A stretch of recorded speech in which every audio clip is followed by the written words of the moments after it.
Hello, everyone. Welcome to Future Proofing Contact Centre Delivery.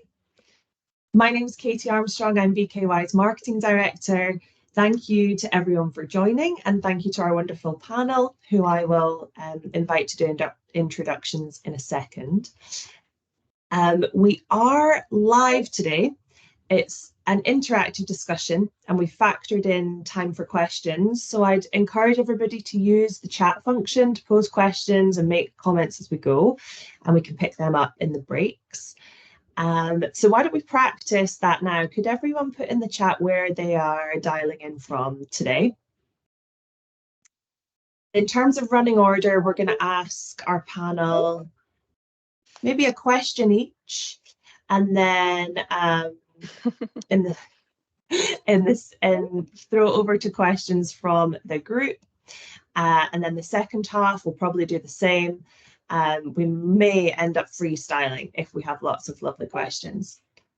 So I can see that we've got a good spread across the country: London, Glasgow, Surrey, Portsmouth.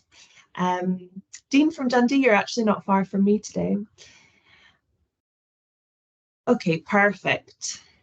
So people are still joining. We'll give them another second. So in terms of themes for today, staying competitive and surpassing expectations with AI. So what do we mean by that? We're talking about efficiencies with use cases and happier customers and happier employees. So those are some of the themes that you'll see running through the discussion. And if I could start by asking people to introduce themselves on the panel, I'll maybe just start by going around my screen. So actually, Rob, you're at the top of my screen if you want to go first and introduce yourself. Yeah, no problem. I'm Katie, and good morning, everybody. My name's Rob Mayer. Most of my experience is across transformation programs, customer journey improvement, and I've got the battle scars of a few systems migrations as well. I've done that both within businesses across the supply chain and working with a number of outsourced partners as well. Most of my experience is with Centrica and British Gas, more recently with SSE and OVO, and I've had a brief forays into telco and financial services as well. So really good to meet everybody, and I'm looking forward to a good interactive session. Thanks, Katie. Thanks, Rob. Charles, you're next on my screen if you'd like to give us a hello. Hi, good morning, everybody. My name's Charles Breslin, and my scars come from working with Rob and Stephen previously. My background, as you probably tell, is fairly varied. I worked for 20 years in financial services and banking, and then moved to media. Companies I worked with John Lewis, Saxoff, Fifth Avenue, Spirit, Foxtel. And my first introduction to AI and RPA was in 2001, when I was very fortunate to meet David Naylor, who was the first person in the UK to get a PhD in AI and that neural languages. So looking forward to hearing the questions today, and hope everybody enjoys it. I'll hand you back, Katie, because I don't know who's next on the lid. I know, well, it's keeping me on my toes because my team's thing has just changed. But Cameron, would you like to go next? Yes, of course. So my name is Cameron. Good afternoon, everyone. I'm a manager here at Hayes Recruitment, so a bit different to the rest of the panel today. My experience is within how AI will impact the recruitment landscape and in the employment gaps sector within customer service. Thanks, Cameron. Love that. Short and sweet, but very good. And Stephen, do you want to round us off before we get into questions today?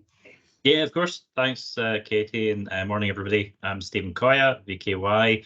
Our business involves delivering a mixture of technology solutions underpinned by AI and automation, specific to contact centres. That ranges from really helping at the start by identifying where those technologies can add value to deliver those efficiencies, through to supporting or taking control of building those solutions and deploying those solutions. And when appropriate, we actually put people in place as well so that we can actually support, because our view is that this technology is an enabler for delivering a great employee experience. It's not about trying to remove people, it's about trying to help people do a better job. Perfect. Well, again, a huge thanks to our panel for joining us today. I think we'll go to Charles first, actually. Charles, would you mind kicking us off with an example of using new technology to deliver excellence in customer service? Yeah, I think you picked on me because I'm the oldest, so I can go the furthest back in doing this. Yeah, as I say, I met with David Naylor, and he introduced me to an example in America. At the time, I was working with Churchill Insurance, and we were looking to set up a thing called the Churchill Accident Repair Centres, and we're looking to see where we would place them around the country to maximise value. And I was put in touch with an American installation company. They in America, as you know, utilities based around air conditioning units, and they had employed a group of academics to come in and look at their average turnaround time when they were answering a call out, and that figure really was over 24 hours, and they felt there was a better way of doing it. So the academics got together using sophisticated algorithms and Bayesian mathematics, and AI. They said, we think we can change it. And after 3 months, they come back with the conclusion that people working out of depots didn't work because it was lowering the efficiency. So what they did then was they predicted when the air conditioning units would actually fall over. And in the space of 6 months, they took their average turnaround time to between 1 and 1.5 hours, just using the technology. Now, what came out the back of that, and really the theme for today, is to talk about the two aspects of it. One was the employee experience. So the engineer was now turning up at a house within 1.5 hours rather than 24. So he's not dealing with irate customers, children who's had no kind of cooling, etc., for overnight, for example. Another one was the customer experience, where really it removed the whole issue of having that level of unpleasantness for 24 hours, as I said. What came out of it, though, and the most fascinating thing was, and we'll talk about this later on probably, the unexpected. And what they were able to find out is that the model predicted they should have more vans in a certain area in two parts of a particular state than anywhere else. And when they looked into it, the system had actually picked up a poor installation rate by one of the companies who were installing the air conditioning units. And they were able to go back to them and say, your installation is more likely to fall over than any others. Now, that company became so successful, and it's Goodman, the Goodman Group who bought them, and that's how they now operate. One of the challenges they had on it was, and I thought it would be a challenge, was the guys driving up in the morning and sitting in a warm depot rather than the van, until they pointed out to me, actually, they were driving past some of the areas where they would have to work to get to the depot. So it completely removed the whole kind of centric system they had regarding the depots. And certainly to this day, it's one of the most financially and customer experience ways of improving the kind of whole employee engagement piece, the customer piece that I've ever seen, and that was in 2003. So that's how long ago it was. We've been aware of the technologies and been aware to implement them in a way that affects the business, because you can imagine it saved them a fortune, and they were able to turn their depots into distribution centres that just held the parts. So that's my first experience of it. That's a brilliant example, Charles, of using AI for happier customers, happier employees, but also problem prevention and working in a more efficient way. Similarly to that, I think, Rob, you can maybe build on that example from your experience at OVO, another highly regulated organization, and there you implemented the agent assist solution. So would you mind telling us a bit about that and maybe its impact on the customers and employees? Yeah, sure, Katie. So I think, as most people will recognise, Energy's got increasing expectation to deliver the right outcomes for customers, in particular vulnerable customers, and increasing regulatory scrutiny as well. It's particularly relevant in the areas of business I've worked in most recently, sort of pay-as-you-go, or the prepayment market, which is about sort of 4 to 5 million homes in the UK. If you think about that regulatory scrutiny and sensitivity, and then you layer on top of that the fact there are some pretty complex systems across the industry, both in some instances because businesses have been brought together and they've got different infrastructures, and then we've got an infrastructure outside of the business as well across the smart sort of infrastructure and payment providers. And then you put on top of that, there is a need for efficiency, accuracy, and really strong end results and end service for customers. So looking at processes which sort of operate in that environment, super challenging for people, as in agents and advisors, to get that right every time. And it's a complex, quite pressured environment. So I guess my recent and very positive experience of using AI-backed agent assist is in a process at OVO. It's known as additional support credits. It's where essentially customers contact us. They need help because they can't necessarily pay for their energy that week. And there is a process to deliver that to the customer across the airwaves down to a smart meter, gives us some credit. But the important thing when we were looking at, well, where do we deploy agent assist, is to think about where's it really going to give benefit. So probably 2 or 3 key points I'd encourage people to think about. Useful where there is some complexity to process. In our instance, administering that credit was a 10 to 12 minute sort of process, multi-step, lots of opportunity for things to go wrong. It was a high proportion of contacts, so 25 to 30%. So if you get benefit on one call, that quickly scales.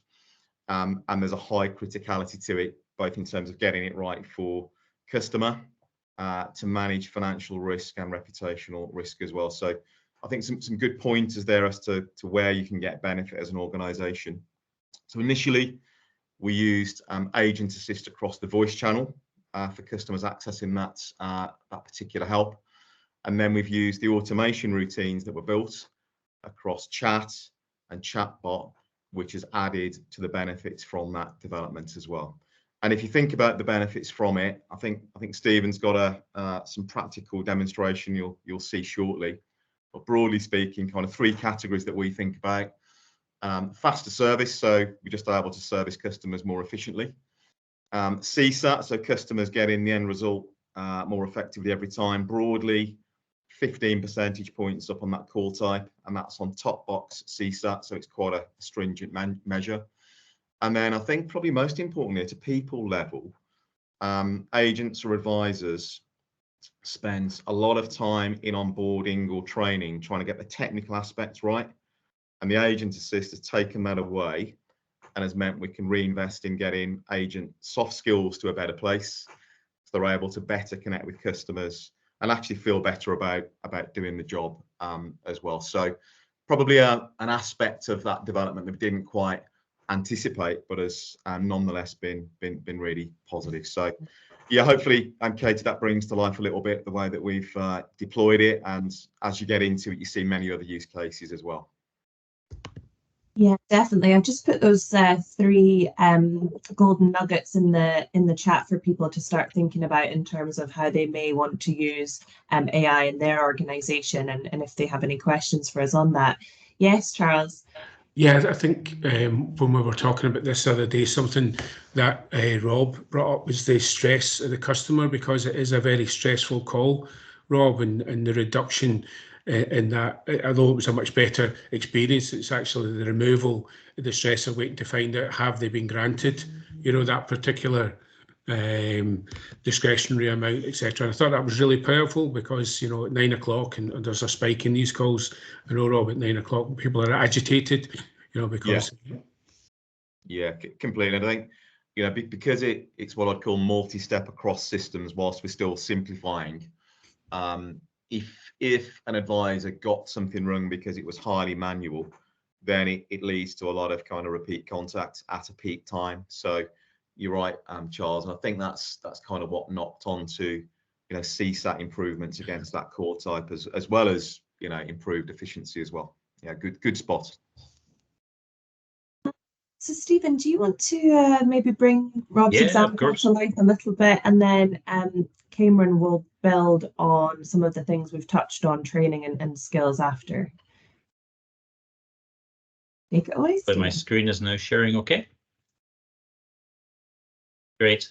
So yeah, just to talk through that specific implementation that Rob was referring to, we supported OVO with that. there's two phases we used. The first phase was using desktop automation. That's often an approach that we would advocate as a way of quickly road testing the success of a transformation in a contact center using this type of tech. Really, because two main reasons. One, it's fast to deploy. So typically, you can put a solution together and roll it out within. This was delivered in 5 weeks, so certainly under 2 months, you can have something up and live. And secondly, it is probably the least intensive on existing client-side IT, because essentially, you're not having to deliver much in the way of direct integration. This level of automation is effectively using systems in the same way that a human does, with the same level of access to the front end. So it's essentially just working fast in the background. So let me play this. So as Rob said, it was a journey that 12 minutes average handling time, sped up the clock. So what you can see is an agent on the left-hand side had over a year's service. Right-hand side was a new start. She had less than 3 months tenure. All of the systems that they're using in the background, are being carried out. You can see the tasks that people are doing along the bottom as it's working. And the net effect was the new start agent was able to complete the systems work in half the time. So multiple different types of systems, web-based systems. There was Google Sheets were in there. You also had industry systems, and it was really to evidence the principle that you could remove that systems work from an agent and deliver an AHT reduction, and also improve the accuracy of the information. I think that was obviously deemed a success. We did it across a pilot group of 12 agents, and the business made a decision to roll that out. And they rolled that out across excuse me, I'll move to the next slide. They rolled that out using a conversational AI journey, which was initially agent facing. And I'll show you the agents of this demo. You'll see shortly will be the agent facing journey. And as Rob said, and based on the success of that, OVO then chose to make that an external journey that was available to be accessed through their site. So essentially what you'll see doesn't maybe look as impressive in terms of what happens, because all of the systems work's now being done in the background. So it looks like essentially a chatbot interface being used by an agent. They're entering certain customer details. That triggers it, and that's it done. All that systems work's been done. So essentially what was initially 5.5 minutes of time without any form of tech was reduced to 2.5 minutes quickly through the desktop automation, and then that is now a 20-second activity. And obviously you can understand the difference that's made from an AHT perspective. Stop sharing now. Thanks, Stephen. Hopefully that was helpful in bringing everything to life for the audience. I have asked everybody if you can pop in the chat whereabouts on your kind of AI journey you are, so that we can answer the best questions kind of for your AI maturity scale. Rob, before we jump over to Cameron, is there anything else that you wanted to round up on for us there? I did wonder, Katie, because obviously that can look sort of really rosy, and anybody that's a realist knows there's kind of challenges to it as well. And I thought if I just draw out probably the two challenges that we certainly encountered, that then, if you've got a bit of foresight on those and you're thinking about this journey, it's good to be sort of pre-armed, isn't it? So probably top two for myself, depending on the model that you use to think about the opportunities here and how you build automation and AI. Could be internal teams, could be an external. Whoever it is, if it's a partner, they have got to be really well engaged with internal tech teams as well, because as Stephen says, it can be fairly light touch, but almost gaining what are these guys doing, the trust and credibility with an internal tech team early on is really useful, because it kind of smooths the way then and just makes it easier to replicate, further implementations. And then I think the second learning that I took was just getting the story around it correct from the start, you know, with your internal comms and kind of people and building engagement, and that helps to drive adoption in the right way. And again, as Stephen mentioned, we implemented it broadly across, you know, small group, sort of 2 teams, took learnings from that, but then used those teams as advocates across the rest of, you know, their colleagues to kind of grow adoption. And you can follow that with measures, you know, who's using it, what are the benefits they're getting. But I think doing it that way, it then doesn't feel kind of too top down, you know, diktat. It's colleagues finding it easier to do the job, spreading the word, and it proves a much more engaging way to kind of get the best from the technology there. So I just thought it's worth mentioning those 2 kind of thoughts and challenges, Katie, like I say, both of which you ran into, learned, you know, through that, and it could be a useful kind of leapfrog for other people to think about that. I think the other thing, Katie, that Stephen brought up though is nobody phones their utility company to have a wee chat on a Friday evening. It's all failure demand. And by reducing the length of time of that transaction, it has a really big impact on people, you know, because, you know, anybody knows utility industry average handling time's 12 minutes. You get that done 5 or 6. It's a much better experience. Mm-hmm. Definitely. And I think in terms of impact on people, Rob mentioned earlier in his answer about potential upskilling and onboarding. And Cameron, I know that Hayes have done a lot of work around research and how AI is impacting different functions and different industries. So would you mind giving us a roundup on what that research showed for the customer service function compared to others in the industry? Yes, absolutely. So my answer is probably quite data-led with some examples as to what Hayes are doing in this space as well. So every year Hayes launch a What Workers Want report, and a recent topic was working with AI. And this research was almost around 9,000 respondents, where the report does take a deeper dive into the future of AI in the workplace. And the data would actually indicate that AI in the workplace is positively viewed, but it's not fully trusted yet. Customer service did rank the highest profession to be impacted by AI. This was at 38%, and it was quite quickly followed by marketing, technology, and HR. And from this data, the customer service sector is not actually where it needs to be in terms of readiness. In fact, 79% of organisations are not currently using AI tools. I think from what I can see in the chat, this event is useful for everybody in terms of planning.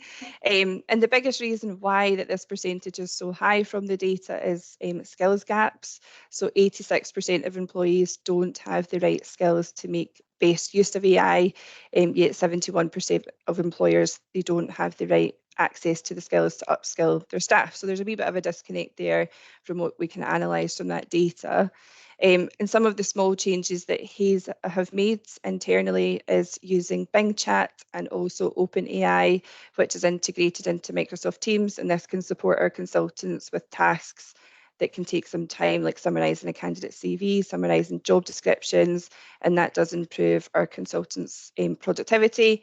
And then in addition to this, as AI has improved, the range of queries that chatbots can now resolve has hugely improved, as Hayes are now exploring this with temp payroll queries via our app and our website. So we now know that majority of our queries are usually simple queries, and people don't really want to sit on the phone and speak to somebody for 5 minutes when it can be a simple answer that a chatbot could potentially answer. So in short, the data would indicate that AI in customer service functions is positively viewed, with the biggest gap of being ready is skill shortages and the education of the benefits. But I suppose it's quite an early stage in the industry at the moment, so hopefully that might change as people get more skilled.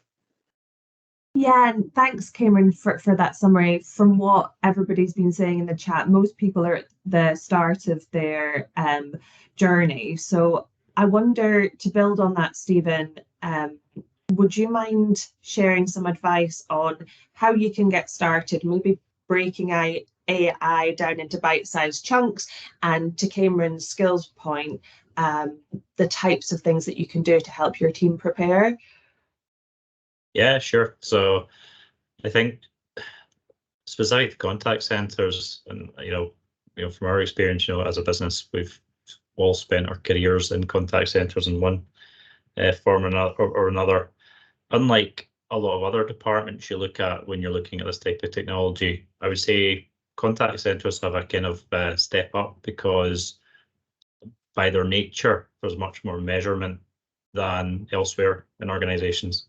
So we would always suggest your main thing you should do first is analyze. It sounds really basic, but analyze your reasons for contact. What's generating contact demand, and split that down cross channel, because I'm sure those in the call will know often due to either customer behaviors or just different external factors, you'll find that your reasons for contact across chat may be very different from your reasons for contact across your telephony channel.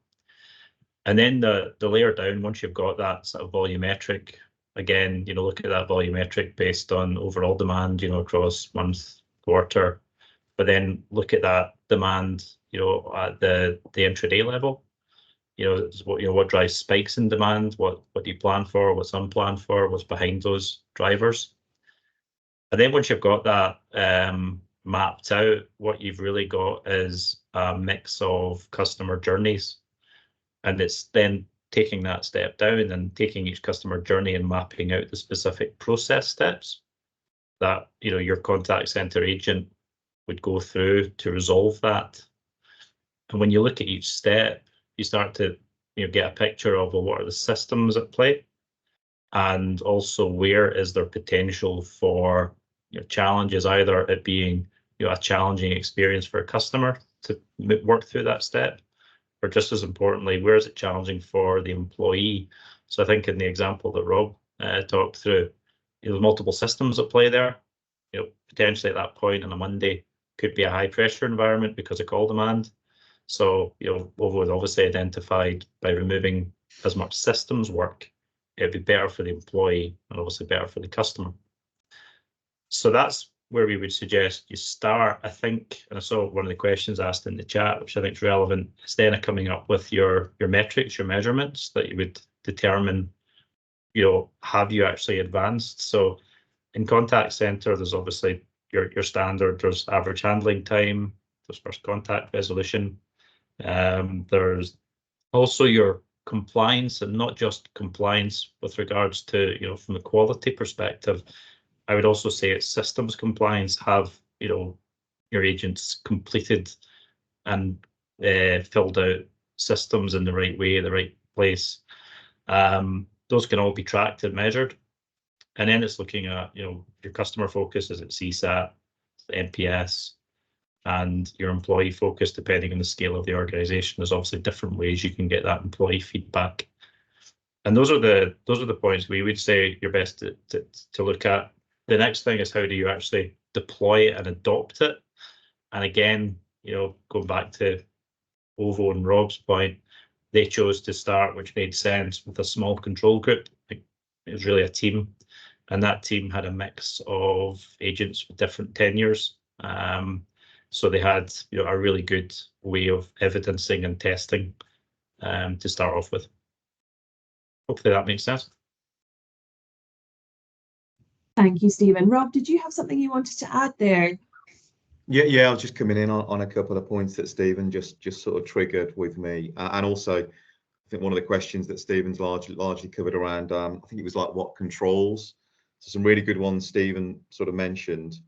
The point I'd probably add is, when we went into a journey which was almost entirely automated, so a customer could enact that from chatbot, key thing to measure is how many customers follow through on that versus how many elect to come out of it. Because we went with let's not have any computer says no moments. If for some reason the bot is saying that's not valid, or we don't think it's appropriate to deliver that credit, it was always kind of coming out to an agent to be able to have that quite nuanced conversation. So that kind of fallout is very useful to measure as well.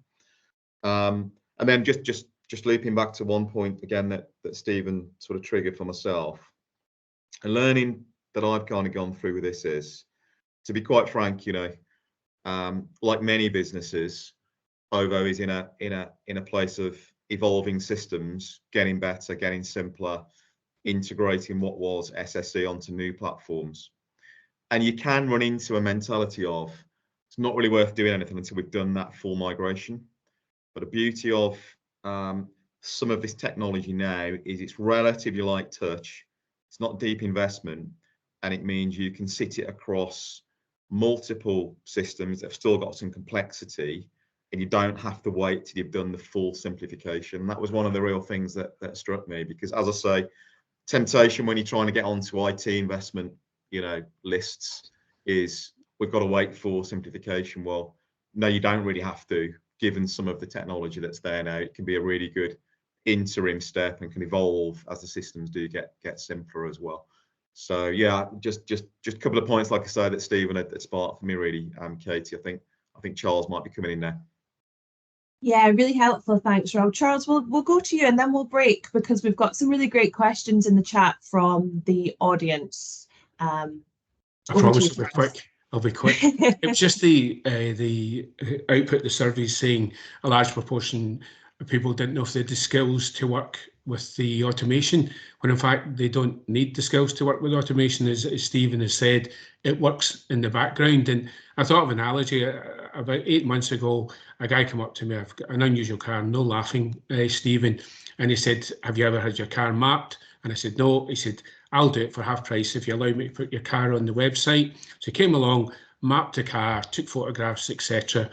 I made 13 improvements. I have no idea what he did, but I've got better fuel consumption, acceleration's better, my emissions are down, and that's a bit like AI. It all in the background, somebody does it for you, but your experience is much better at the end.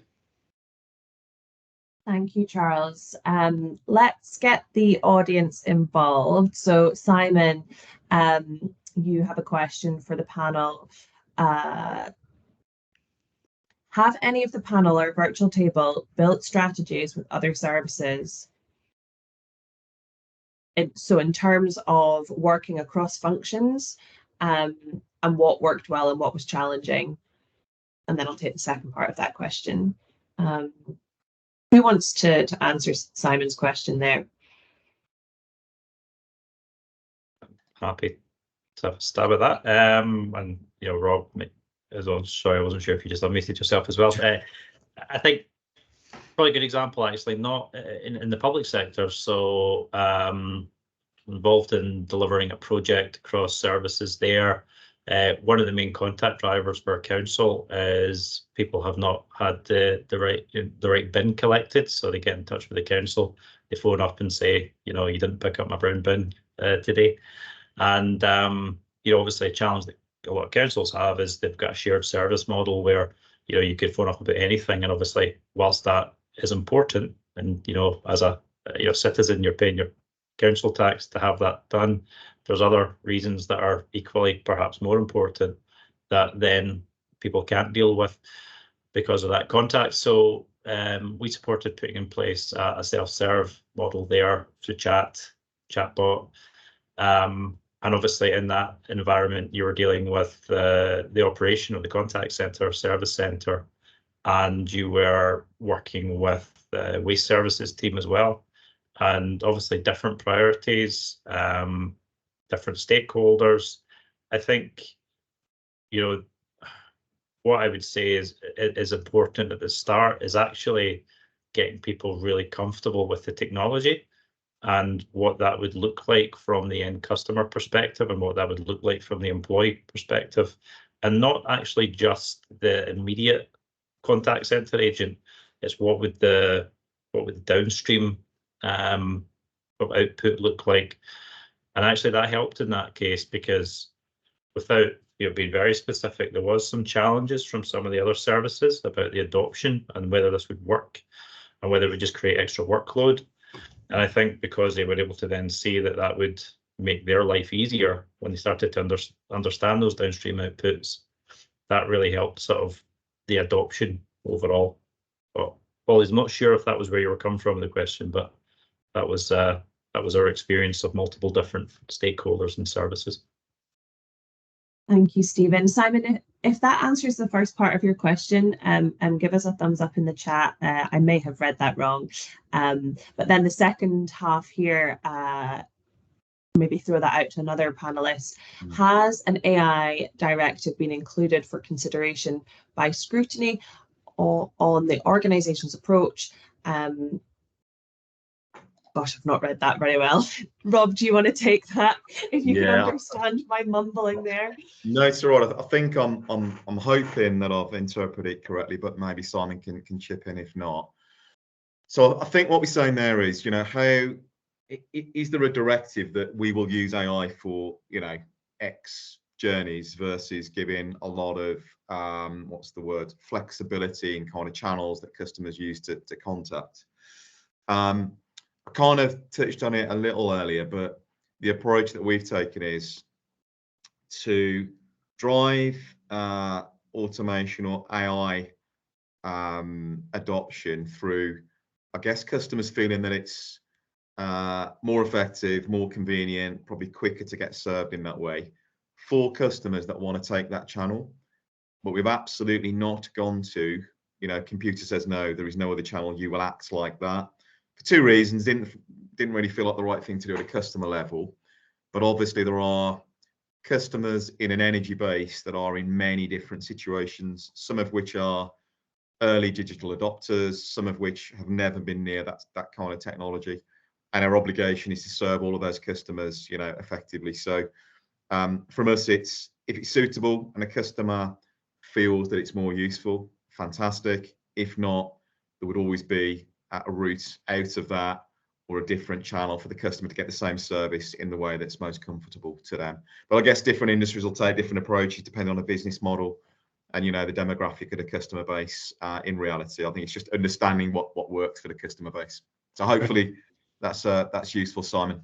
Yeah, and I think as well, Rob, you've obviously got the focus on customer vulnerability. Certainly in utilities with the PSR, the Priority Services Register. And I think to answer the question, I think it is having the right channel and the right route for each individual customer, but being mindful that you have to, it's the kind of easiest route for people to take, and mindful of their current situation, especially nowadays when there's so many issues facing people. Thanks, guys. I've just picked up a question here that I will hopefully be able to read a bit better. Maybe Rob, you might want to take this one, or potentially Charles, from Adrian. How difficult was the integration into the different systems to achieve implementing AI for chatbots? That's you, Rob, just in case you didn't recognise it. Or maybe Stephen wants to talk to that. If it's perhaps I could answer. Very happy to give some thoughts. I'll maybe follow Stephen and Katie. Yeah, perhaps I could lead on the technology sort of side, and Rob, feel free to kind of back up or not from sort of business side. So I think it touched on a couple of points, and I think Joanne had a similar question about if I picked it up right about how successful is our solutions based on the upfront information or systems. I think it's a really useful point that the tech is only really as good as the data that sits behind it. Now, whether that's the knowledge base that is flowing through to agents to help them with their next best action, or whether that is how underlying business systems are interrogated, so that you can carry out ID&V security checks before it connects to a customer. Those things can only happen if the technology can access that data successfully in a controlled way. You certainly don't want to have a chatbot that swears at people, as I'm sure we're all aware of those recent stories. So our advice is always, as part of that upfront discovery approach that we spoke about earlier, you've identified the systems and the data and scope. Think about the integration paths. It's obviously pretty common that you come across situations where even web-based systems, specific API to enable integration might not be available, or it might require work to become available. And we all know that, tech teams are often overwhelmed with, what they have in front of them and their roadmap, and, going through, product cycles to roll new things out. So our advice is look at those integration points, look at where the APIs exist and what you can achieve through API. That should be your primary method. But where those don't exist, you can use other technologies such as robotic process automation to run in the background and effectively act as an API to manage communication across systems. That's certainly something that we delivered. And I think it's probably feeds back into Rob's earlier point about making sure that you've got that support from the client side or your internal tech team, and that they're very aware of what you're doing, and they see that if you are recommending that alternative approach to integration, they see that as a help rather than you trying to compete with what they're doing. Thank you, Stephen. Adrian, if you could give us a thumbs up in the chat to see if that has answered your question. And Joanne, I've asked one of VKY's directors who's in the chat to type a response so that everyone can see the answer to your question as well. I'm conscious that we've got about 20 minutes left in time, and we do have some really good examples still to share. So thank you, Adrian, that's great. Charles, can we return to you, please, and talk about your customer lab initiative at British Gas that actually won the Contact Centre of the Year award. So if you wouldn't mind explaining a bit about that, technology's role, and also maybe touching on attrition there as well. Yeah, happy to. So this is related to the launch of smart meters in the UK.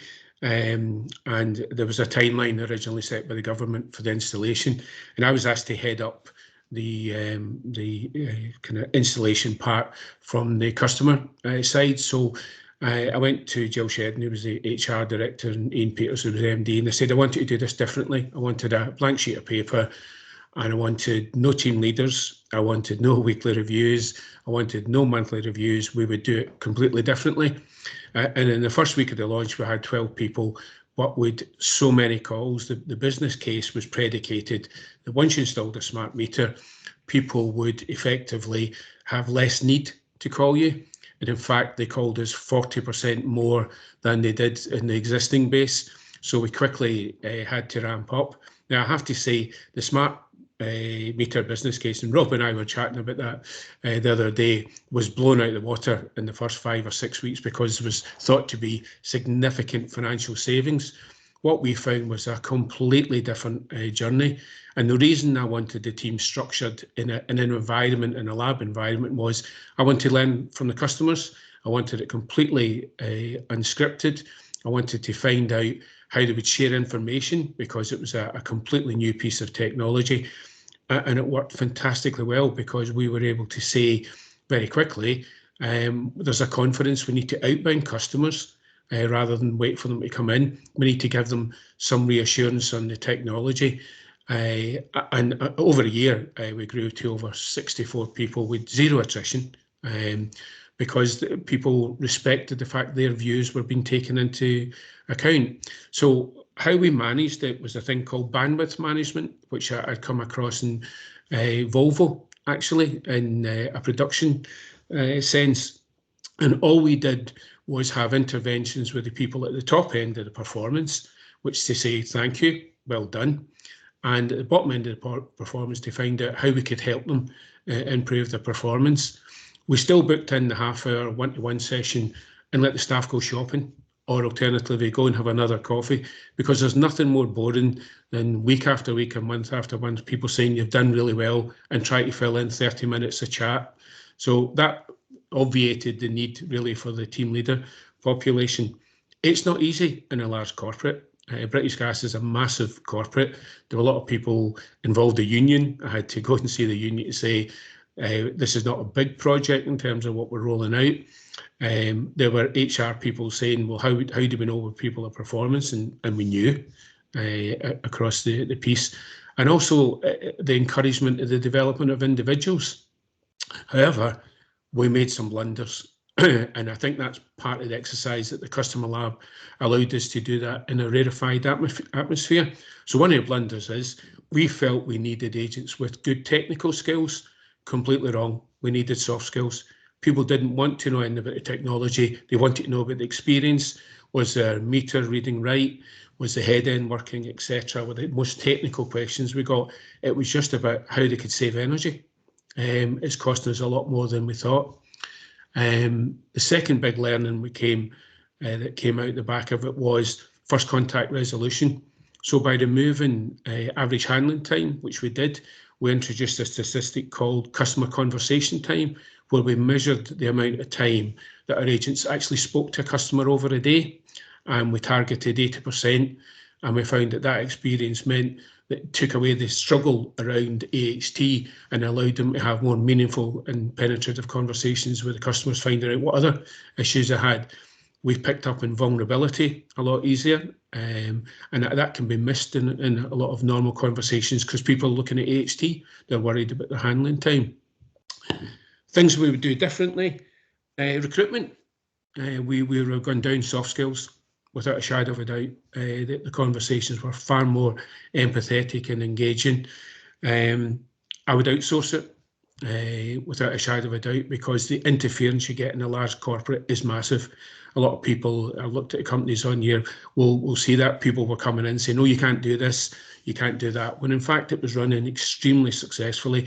The guys that ran the centre, I sent them over for the awards ceremony in Miami, and one of the guys never come back. He married an American. That was Guy Benham, that was how successful the whole thing was. But it was a fabulous experience.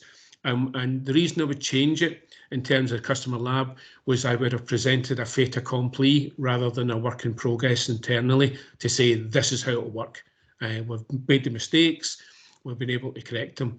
So setting up with a trusted partner with one of your key teams, a guy called Gary Seigan, ran it for me in British Gas, and the learnings we got from it, we were able to take it back into normal conversations, but by removing some of the traditional metrics, it allowed people freedom to express themselves, and CSAT scores were through the roof. You know, the NPS and engagement figures were absolutely fabulous. And I was once asked, with one Employer of the Year, not with British Gas, with another company, what was the true measure of employee engagement? And my answer was discretionary effort. When you see people staying behind in their shift time or eating into their lunch or whatever because they're engaged with the customer and they want to help, that's discretionary effort, and that's employee engagement. Thanks so much, Charles. I think piloting a new initiative in a controlled environment has come up a couple of times today with clear benefits. Stephen, do you want to build on Charles's answer there a little bit and maybe bring in some examples from our customer base in insurance potentially, or motoring? I'm conscious that we've maybe had some energy heavy examples this morning. So do you want to talk to that? Yeah, sure. So I think it's probably useful, without getting too technical, but talking about what generative AI has enabled in the space over the last year. Obviously, most people will be familiar with generative AI and will have used it, I'm sure, through tools like ChatGPT. But what you find that gets, I think because the media has been so focused on the kind of front end side, it's what it actually enables you to do, you know, as part of an overall solution in the background. So, you know, at a basic level, you know, what that enables is very fast and real-time transcription. So in a telephony model, obviously in financial services is a big focus at the moment on consumer duty, and, you know, making sure that, you know, specifically in a customer service environment, agents are picking up on financial vulnerabilities that may be flagged through what a customer says on a call. So that technology can be used to essentially listen to the call and transcribe on both sides the agent and the customer conversation. In real time, it can be presenting back to the customer what's being said. I saw one of the questions, it can translate, which, you know, some use cases of how you can translate that into different languages.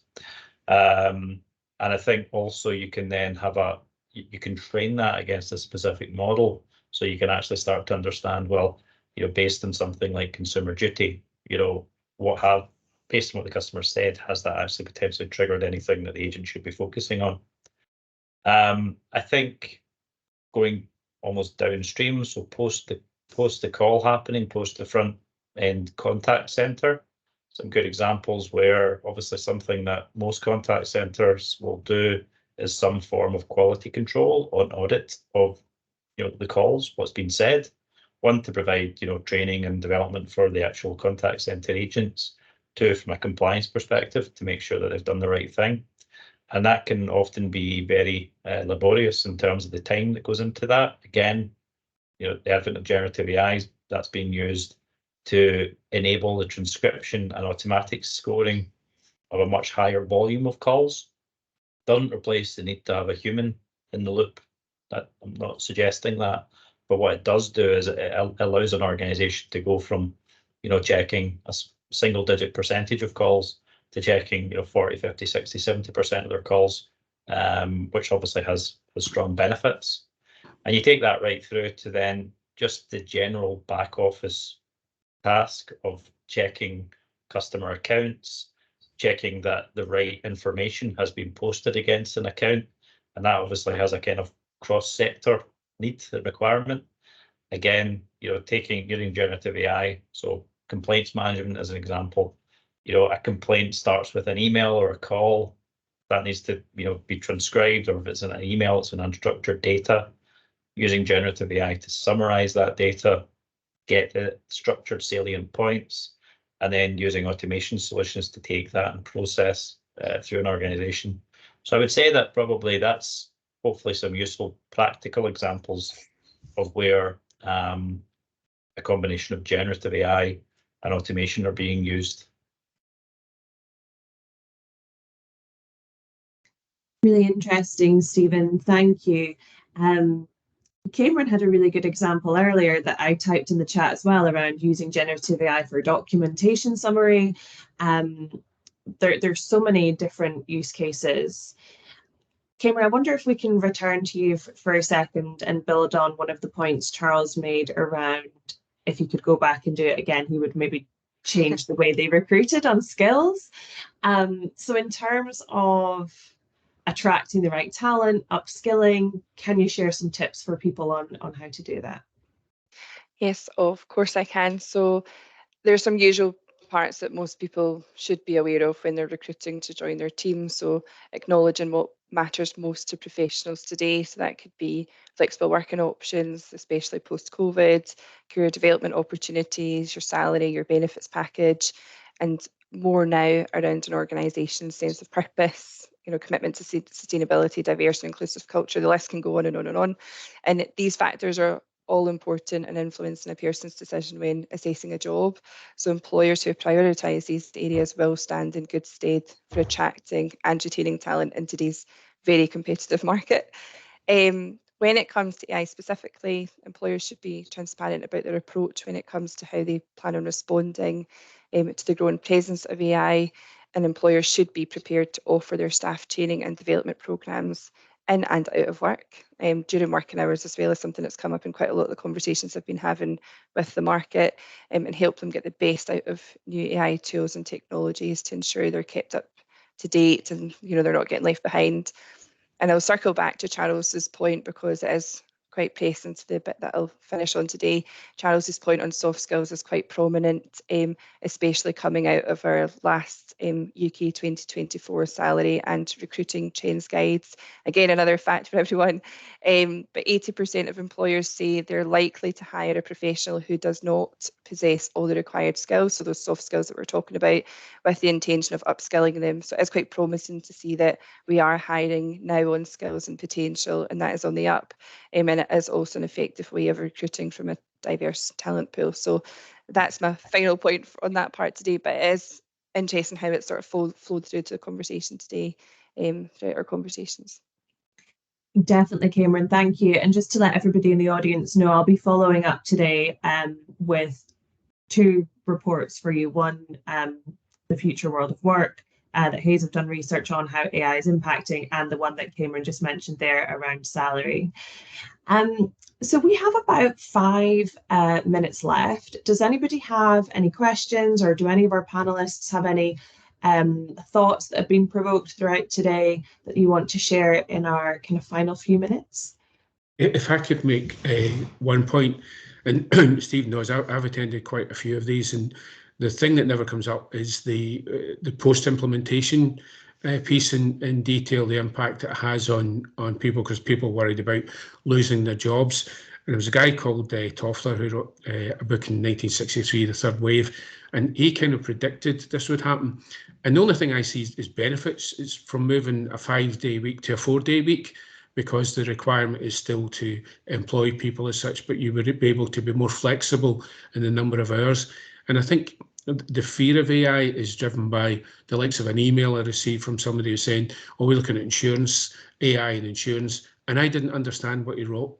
And I think we need to remove all the clouds and the kind of technology speak, and actually, what does it mean at the front end? And the example that Stephen and Rob have got is absolutely brilliant, because it says it makes the agent's life really easier, and it makes the customer's process and experience much better. And if we can remove some of the mystery from it, I think people understand it's actually a more engaging experience.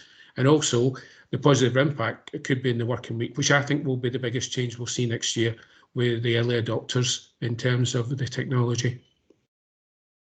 Thank you, Charles. I was just actually about to type in the chat to something that Rob had mentioned earlier. So in terms of adoption, Rob, you mentioned a couple of challenges.